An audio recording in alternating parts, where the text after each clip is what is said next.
Hi, this is Greg Kilstrom. Welcome to the Agile World podcast, where we discuss customer experience, employee experience, and transformation in an agile age. The Agile World podcast is brought to you by Tech Systems, an industry leader in full-stack technology services, talent services, and real-world application. For more information, go to techsystems.com. To read more about the topics discussed on this show, you can go to my website at theagile.world and read my latest articles or get a copy of my latest book, The Center of Experience, a blueprint for creating an experience-led organization, now available on Amazon and other retailers. My name is Greg Kilstrom, and I'm the CEO and co-founder of CareerGig and the host of the Agile World podcast. Today we're going to talk about how to maintain agility as a marketing agency. I know firsthand how volatile the world of marketing and public relations can be. When you take the last 12 years alone, we've seen the 2008-9 financial crisis, the rebuilding of the economy alongside the growth of social media and digital advertising as more sophisticated channels, the evolution of big data into something that businesses of all sizes can leverage for marketing and business insights, and now the most recent financial crisis due to COVID-19. Amidst that, marketing and sales can't simply stop, so the role of the agency has always been vital. But its role has certainly evolved over time and will continue to evolve. To help me discuss this topic, I'd like to welcome Tim Weinheimer, who I first met when he and I were on the board of the American Advertising Federation DC chapter together. First, why don't you tell me a little bit about your background and what you do at Hahn Public? Hey, Greg, you bet. It's terrific to be on the Agile World with you today. I've been an agency executive for the past 25 years. And for the past 12 years, I've focused on agencies' digital transformation. My role currently at Hahn Public is I'm the president and managing partner of our innovations team, which includes our strategy group, all the good front-end, back-end developer teams, and data science and analytics experts. So again, excited to be here today. Great. Well, yeah, welcome and looking forward to talking. So let's talk about the current agency landscape and how we got here. Before COVID-19 began to affect businesses, where was the marketing and PR agency landscape headed, and what's shaped the last 3 to 4 years in the industry? I think there's a couple of things that have happened. I feel like agencies have really started to hit their stride with using, marketing technologies to their advantage.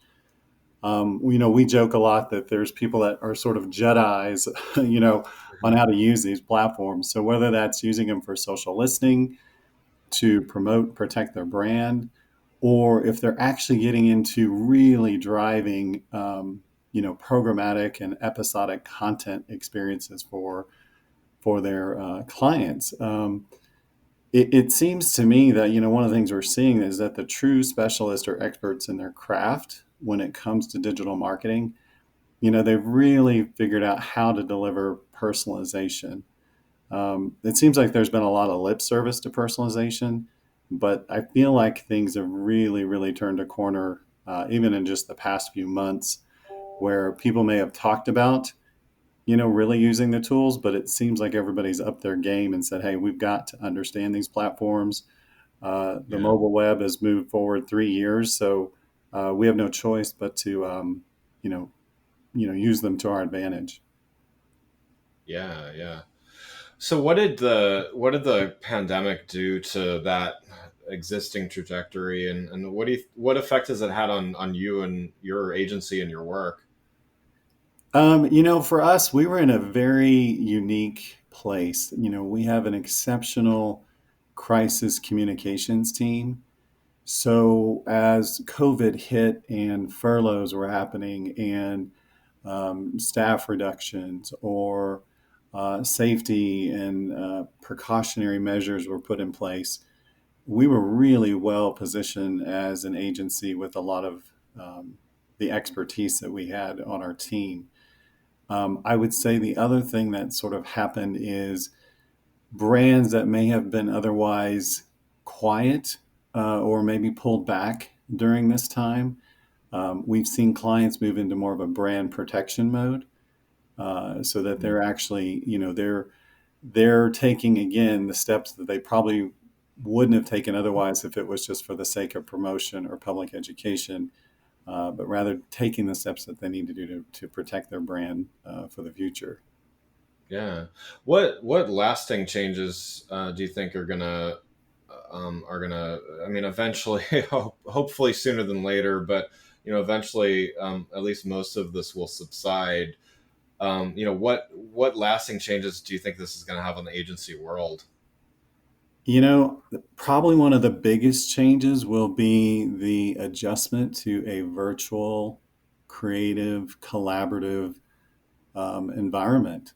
You know, the delay in people actually going back or walking back into an office, that seems like that is here to stay for a while. While some people might be comfortable with it, some might not. Um, and why I bring up that point is because, as you know, Greg, a lot of our career is based on people sitting in a room, brainstorming, concepting, coming up with different ideas, and it's the body language that you're seeing and experiencing with your peers, and kind of knowing, did we get to, a really great creative idea, or did we stumble on something that we wouldn't have seen otherwise, by being, in a room together, working together. So I think virtual is a big thing. I think the other thing that we're going to see is just an enormous amount of tech changes. We're already seeing with clients a shift to serverless platforms, for web development. Moving away from sort of hosting or your type of WordPress always on environments. I think Yeah. another thing that we're going to see is just more of a shift to self-serve platforms versus, say, your managed services offerings that are a little bit more costly that you might be getting from a software as a service company. So Yeah. just a lot of changes in how tech is deployed within agencies. Yeah, I mean, to go back to the virtual and remote thing, do you have an example maybe of like how have you been able to maintain, because create what you're talking about is strategy and creativity in a lot of those instances. Do you have an example or maybe some insights for, since we're still we're still going through this right now even, um how have you been able to maintain some of that creativity and just that strategic focus despite different work situations? Yeah, that's a great question. Several things we've done. We've actually upped our own personalization, so things like our all hands meetings. We're trying to do just fun stuff that you can do virtually on, things that we're doing, like a hashtag theme on a Thursday, always keeping the creative vibe front and center so that people don't feel like it's just a grind of them individually sitting at their computer, staring at a screen, feeling that they're sort of out there just trying to, service a Yeah. client or write something on their own. So we've really done a lot more in that area. We've also, I feel like we've gotten closer with our clients through this process. And what I mean by that is when we are working on a campaign and we're trying to write the strategy, um, we'll actually take the time, if that's a 2 hour call or maybe even a 3 hour call, we will actually ask them to make the time to think through and really uncover the insight before we proceed. Mm. And just sort of accepting something that might be a lesser idea, but really dig in with them, just knowing that we don't have that face to face time together. Yeah, yeah, it's interesting how you can focus on some slightly different things, or there's a lot of, yeah, that's great. Well, I mean, in it along those lines, I guess I've had several conversations with people about, obviously there's a lot of unfortunate things happening, and whether that's personally or business wise for a lot of people out there. But are there any positive takeaways? Because we all need them, right? Like, are there Right. are there any yeah, are there any like positive takeaways or things that you mentioned, kind of inferred this, like having a little more time for reflection and adjustment and just kind of thinking through the status quo. Anything you could share along those lines as well? Yeah, I think the positive piece of this, and one of the the universe I sit in um, is the commitment to analytics.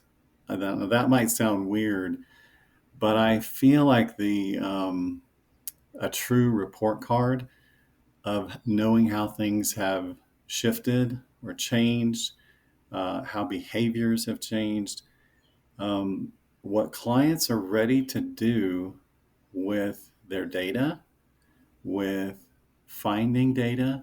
So all of the things we were sort of, you know, peeking out into the future and saying, gosh, we wish our clients would do more with data or analytics or commit to their Google Analytics. I feel like that has exponentially improved for the better.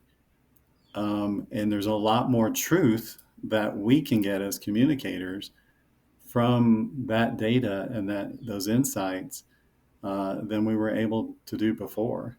And honestly, in the last 6 months, I can't think of one client that hasn't stepped up their analytics and measurement reporting. That's really interesting. There's probably a bunch of follow ups on there. I need to think through that a little bit more. Yeah, I wonder if, I mean, the agency business, and having run one for a number of years as well, there is a big relationship aspect to it. Yeah. Obviously, companies hire agencies because they do great work and get great results. Beyond a shadow of a doubt. But at the same time, it is also, you hire people that you like to work with, and I would say sometimes, I've tried to win business away from agencies where they just had a really good relationship with the customer, and as good as I thought my team was, we just weren't going to win that away. And I wonder if what you're touching on is, I mean, in a way, it's kind of a reckoning of big data. I mean, everyone has been talking about data for years and years, to your point, but to actually have the chance of all things being equal, are we actually getting these results? Like, we can't go to lunch, we can't have drinks and do all that stuff that we used to. Like, just looking at black and white at numbers, are we getting results? And unfortunately, it sounds like in your case, you're winning that, as well. But I wonder if others aren't, losing some more business for that very reason.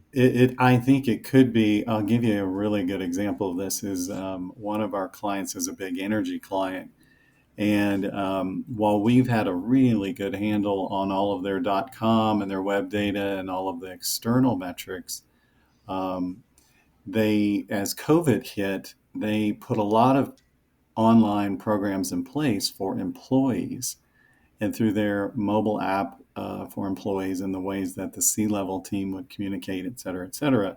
Yeah. Um, they had such an appetite to make sure, and I do mean that, like up to the CEO, to know that their employees were okay, that they were receiving the messages coming from the C-suite, that they knew that they cared and that they were watching videos, that they were sharing social content.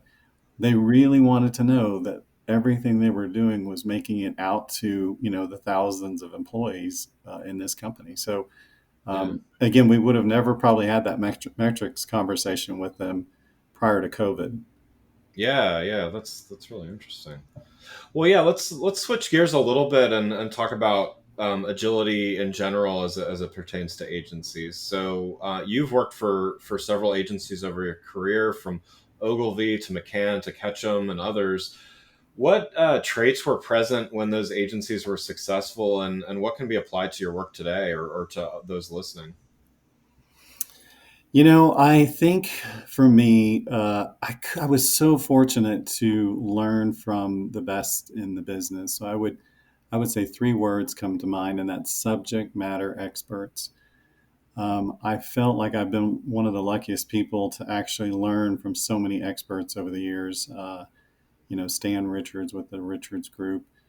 Years ago, Nancy Kroom, who was one of the leading strategists at DDB. Nick Ragone, who was my boss at Ketchum. just people that really, really dug deep, and you knew that they were very passionate about their work, but they also had a very clear philosophy, personal philosophy, in how they got their work done. And that's how clients, I think, connected with them and trusted them. So, seeing them in action, again, I couldn't have been luckier to kind of follow in their footsteps and learn from them. That's great. How do you maintain that, and how do you maintain agility in your business and at Han Public where you are now? So my managing partner and I, Jeff Hahn, we are constantly encouraging change, now more than ever. So if it's not working, on Monday, by Friday, go ahead and try something else. So if Yeah. that's how you're engaged with your client, how we're doing lead generation. One of the things we just, even a few months ago, we thought, gosh, we've tried a couple different things on lead gen, and we stumbled on this new partner. And ironically, they're out of Melbourne, Australia, um, to help us with new business.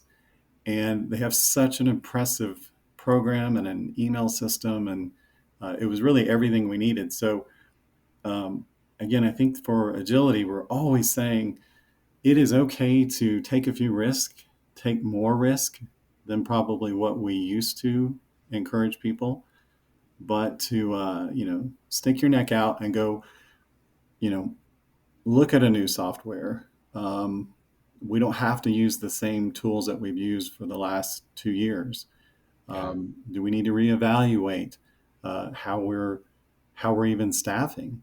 Are you in the right role anymore because things have changed? And is your passion, maybe more so in the social listening space, and you wanted to be doing that? So let's move you to that and test the waters there. So we're operating with a lot greater flexibility than we did before. Yeah, no, that's great to hear. And I think, with any agile process, whether it's, formal agile, whether you have a scrum master or it's more a broader application of agile. I mean, I think that's it's so important, and to be able to experiment, and also to go back to the analytics piece, to have the measurements in place to know that, okay, we're going to try this, and here's the measure of success or failure, and if it doesn't work as well as we want, then we move on. And I think that's what, that to me, that's what agile really is that measured and almost scientific approach to making sure that, again, we can try things, we can experiment, but there's a point in time that we either need to be on the right track or make a change. So that's good to hear that you're Yeah. um, And I think too, the other thing, once we saw the writing on the wall with COVID, while we weren't going to have our more formal trainings, we shifted everybody to a lot of online trainings. And as you've probably noticed, there was just some of the best in class online training courses out there. Deeply discounted some of their coursework. So we've had, I'll say, 10 folks just in our development team who've completed their nano degrees in AI, machine learning, data for business, serverless technologies, how to sell that to your clients. So I have loved that. They have just stepped in. They said, you know what, I'm just going to take this class. It's $300. This one's $500. So we really encourage people to go sign up for those. that's great. That's great. So what would you say along those lines? What would you say agencies in general should do to maintain agility moving forward? I think there's two things. I think two things that come to mind is, one is truly getting into predictive. And I think the second thing is employee retention. I'll probably start with that one. Yeah, I feel like, I've always been a big fan of mentoring people, whether they like it or not, um, but really wanted to know, that they should be enjoying their work. They have 100% permission to do great work. In our case, we're privately held, so we're not reporting to shareholders or, you know, Yeah. nobody's got a financial gun to our head, if you will. So making sure that they really, really are having fun, enjoying their work, and that they have a path. Um, that was something I always, I saw agencies really fail at delivering a path for people and letting people know that we're not hard and fast about rules in that area. I think on the latter point on predictive, for me, it's really getting to there's kind of no excuse anymore to not be able to look 5 years out. So I don't care if you're in the energy category, the food category, beverage category, somewhere, either first party data, um, second party data. We're doing a big arrangement with data.world with a couple of clients. They have over 400,000 data sets you can access through their community. Well, So really encouraging our team and our clients to, tinker with the data, round up the data, start to spin up things using machine learning, and getting out there into the future and making some really confidential predictions and trends about where certain category or product development areas are going to go. So that's a very exciting area for us. yeah, that sounds great. Definitely on target there. That's great. Well, one last question before we wrap up. I've noticed a shift to moving more resources in house, creating in house agencies and the like. Do you see that trend continuing? Is that Do you see it being disrupted by COVID-19? And either way, what do you recommend to agencies to do in order to remain relevant? Yeah, that's a great question. We were joking about it on our management call this week that we've kind of figured we need to move to sort of a Hollywood model. So, when we need people, when we need resources, there's just this enormous pool of talent that's available now. There's all of the unfortunate layoffs that we've Yeah. certainly seen with a lot of our peers in the agency world. So, really embracing that and knowing that there are some exceptional designers and strategists and developers and all of these sort of on-demand resources that we can tap into. I think to your question of in-house versus sending things to the agency, it feels like to me right now the line's a little bit blurred just because everybody is virtual. So, even on some of our larger clients, when we're on a call with 25 people, I have to kind of remember which people on the call are, which are our Right, people and which are the client. right. Um, because Yeah, their kitchen, what their kitchen and their bedrooms and their offices, what they look like. But so there's a yeah, little bit of a blurring happening, which is kind of nice. um, you're really you're playing to who you have the relationship with. You're knowing these people for their skills at a virtual level, um, and sort of, so it's a little blurred, I think. mm, I don't see corporations moving people back in house. I do see more work going to agencies. I think just because of the economics of corporations maybe not being able to make the full-time employee investments, but rather get exactly the right sized, right talent from an agency that they may only need for a project basis for 6 months, 9 months. So right. so we're good with that too. Yeah. That flexibility definitely seems. I mean, that's what I'm seeing as well. Is the need for flexibility actually makes the agency more, and consultants in general, but makes agencies more, I think, more relevant than ever, which is good news for for everyone Yeah, in the agency world. yeah, Yeah. Well, Tim, thanks so much for joining the show. For those listening, what's the best way for them to keep up with what you're doing? yeah. I would say easiest thing is always reach out to me at Twitter. It's at T Weinheimer, Weinheimer. Great, great. Well, again, I'd like to thank Tim Weinheimer, President and Managing Partner of Hahn Public, for joining the show. To learn more about both customer and employee experience, I recommend you go to my website at gregkillstrom.com and make sure to check out my latest book, The Center of Experience. More information is available on my website or wherever the book is available, like Amazon. Thanks again for listening to The Agile World with Greg Killstrom. See you next week. Thanks again for listening to the Agile World podcast, brought to you by Tech Systems. I'm your host, Greg Killstrom. You can learn more and get a copy of my latest book, The Center of Experience, from my website at theagile.world or on Amazon or other retailers. Until next week, stay agile.